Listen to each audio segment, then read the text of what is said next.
Whenever I talk to a disappointed, passionate cook who desperately wants to have a successful personal chef business, but either hasn't gotten it off the ground or maybe has started but can't get clients, 99.9% of the time, this very thing is a big red flag. But I'm gonna tell you exactly what to do instead so that you can actually get your personal chef business started, get clients, and have a personal chef business, getting paid to do what you love, cooking. Hey there, Chef Shelly here. If you're new to me, I am a personal chef. I've had a successful business for over 15 years, and when I'm not cooking for my own clients, I help passionate cooks just like you start your own personal chef business. So this week, what I'm talking about is starting your personal chef business. But if you already have a personal chef business and you're struggling to get clients or to make the money you want, you'll want to be sure to tune in next week where I'm going to dive deep into that so that you can make sure your success is inevitable. So the thing I have seen over and over with failure to launch is either, and this is super rare, they have a great plan, but they aren't doing the work they need to do, or vast majority of the time, they just don't have a plan at all. And I'm not talking, just to be clear, about a business plan that you find a template for online and some business guru tells you what to do and you dutifully fill out all the things you're supposed to have in there, and it's 20 pages full of info that isn't really relative even to a one-person personal chef business, and then you file it away and you forget all about it because it doesn't even have anything in it for you that's useful on a day-to-day business to get you where you want to go. So what I'm talking about is a super simple plan that covers two things. That's right, two things. All you need to have is what you want and what you need to do to get it. That first thing, you have to decide what you want from your personal chef business. You need to get specific on this. Do you want to be full-time or part-time? Do you need a certain amount of money every month from your business? And does your personal chef business have to be on a certain schedule, like you can't work weekends or nights or whatever? Okay, that's the first thing, what you want. Second, from deciding what you want to get out of your business, then it's really easy to work backwards to figure out exactly what you need to do to get those things. So, what can you do to come up with a clear and simple plan that you can actually use to take you through starting the business you want? Here we go. The first thing is make time and space to make your plan. It doesn't need to take days or weeks or months to make these decisions. You need no longer than a solid hour. You need to be able to focus, and you need to write it down or type. It doesn't matter if it's on paper, if it's on your phone, if it's in the cloud, that doesn't matter, writing or typing. It has to be written, typed, not just in your head. This will be really important later, so I will come back to that. Then you make the big three decisions. How much do you want to work? How much do you want to make? And when do you want to work? You might not have this exact because honestly, they're all kind of intertwined, but like, here's an example. You know that you can't make $100,000 a year in your personal chef business if you only want to work one day a week. So what happens is writing it down just makes it easier to see your path, and then you can adjust instead of, not knowing it doesn't work and keeping like a false story in your head of what you want, and you can't even see the flaws to know that you're going in the wrong direction. So once you decide those three things, you work backwards to figure out everything you need to do with the end in mind. So here's a concrete example. What is your goal? Say you want to start your personal chef business by, it's January now when I'm doing this, like the end of March 31st, okay? sit down and brainstorm out everything that you need to have in place before you would be able to take a paying client. So think about starting a new client and cooking for them, and go through everything that would need to happen, from the first call or conversation with them, to the first meeting with them, to actually cooking for them, and it could be different things depending on where you at and what you want. Like, it could be things like you want to have all the business details finished, like your LLC and insurance.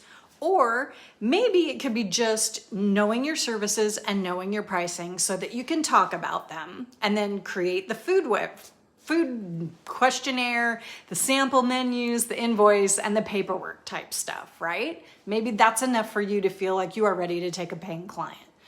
Or maybe you're not there yet, and what you really need is to get some practice in, get it comfortable. If you're wanting to do personal chef services like meal prep services, you really need to focus on developing like how you're gonna run your cook day, practicing it so that you get it really streamlined, and then you would be comfortable taking a paying client. So whatever it is, or maybe it's all of these things and more, what this does is knowing what you would need to have before you'd be comfortable taking a paying client gives you a complete checklist of exactly what you need to have before you're ready to take clients. So again, if one of the things is you want to have your LLC before you start taking paying clients, then you need to know, well, where do you get one, and how much is it going to cost, and what information do you need to have ready, like your business name, before you can file it. Are you going to do it yourself, or are you going to have someone else do it for you? So you write all those things down, and then you look at the list. You estimate how much time it will take you, and then you can block out the time on your calendar to do it. Or again, if you need to decide your services and pricing, then you look at how much you want to work and how much you want to make. So let's go through an example for this. Let's say in your personal chef business, you want to work 2 days a week, maybe because it's more about your schedule and doing what you love than it is about making a ton of money. So maybe you already have a full-time job and you only have 2 days off. But then think about it.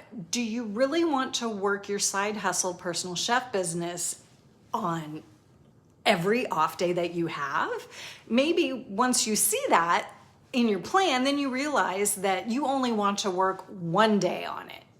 So let's say your days off are Sundays and Wednesdays. Well, you don't want to work Sundays, then you only have Wednesday available for clients for your personal chef business. So then it's easy to know you probably aren't going to be doing catering, right? Because catering is mostly on the weekends, unless maybe you're going to specialize in luncheons. So you could only take lunches that happen on Wednesdays, or maybe your target client is going to be church groups who do Wednesday night dinners for their groups, right? So I know that that's a really specific example, and that might not exactly pertain to you, but it really shows how dedicating some time to dialing in what you want and can do gives you the path for how to get there and keeps you focused. On the flip side, if you want to make full-time income from your personal chef business, then you need to be more intentional about deciding on your services and choosing your pricing. Like, let's say you only want to do personal chef services or meal prep services, right? No catering or anything else. And you're charging, just the national average is $335 per cook day. And let's say you want to have a client every day, Monday through Friday. That would be about $6,700 a month. So again, does that work out to what you want? Do you want to work Monday through Friday? If you want to work less, you're either going to need to make less or price higher. Now, are you in a situation where you can price higher than the average? Is that has to do with your location, what type of clients for your specialty, your experience, your confidence? So that's a lot to think about when you're going at it from like the income or revenue, thinking of it and working backwards. So if you do that and you want to have a full schedule Monday through Friday with personal chef services, AKA meal prep, that's anywhere total a month from about 8 to 12 regular clients. And that's all you need because it's the same clients over and over if all you're doing is meal prep services. But I'm not gonna lie, this is easy for me to say and explain, but if you want to be fully booked 5 days a week with 8 to 12 regular clients, this is a very challenging goal. You will need to do a lot of marketing and be very good at it to get and keep your schedule this full. But now the great news is that it is totally doable. You just need to schedule in your time and dedicate yourself to doing it and being realistic about how long it might take you. So then again, thinking about this from the income side, is $6,700 a month enough? Is that what you want to make? If it's not, then you know you're probably going to need to do more than just personal chef services, AKA meal prep, right? You're going to need to add in some catering jobs or some other services to get you to your income goal. So you have to consider in your plan that this is other services that you are going to need to dial in pricing and menus and the whole system of how you're going to do it. And again, you'll need to be very good at getting clients and spend a lot of time getting clients. So you know right there what you need to work on in your plan, developing your marketing skills, and what you're going to do daily or weekly to work on getting clients. Okay. After you've gotten down the details of what you need to do, and again, this is addressing how much you want to work, when you want to work, and how much you want to make, then you can take those lists and you can assign times to each task. How long is it going to take you to prepare and file your LLC paperwork? Or how much time are you going to need or want or able to dedicate to marketing every week? Then you just fill in the time available to work until your deadline of March 31st and starting your business. Now you might find that after you go through this and actually make your easy plan, this is the doing is the difficult part, the thinking about it and making decisions is the easy part. You might find after you list this out and assign some times and look it over that maybe March 31st is a little too aggressive, depending on how much you have to do, how much time you have to dedicate to starting your personal chef business. And then you might need to either push back your deadline or adjust how much you're going to work every week. Regardless, every day when you do your plan like this, you know exactly what you need to do to get you step by step to your goal of starting by March 31st or whenever, without any confusion or overwhelm. The only thing you'll have to deal with at due time is some procrastinating, some not wanting to do it, and all the other mental things that get in the way. But that is a whole different video. So if getting your personal chef business started is a goal for you and you want to do personal chef services, also known as meal prep, for one of your services or your only service, you can go to the link below and get my free guide. It'll walk you through exactly how to do weekly meal prep like for a paying client, through choosing the right recipes, tips for better shopping, cooking multiple things at the same time, and more.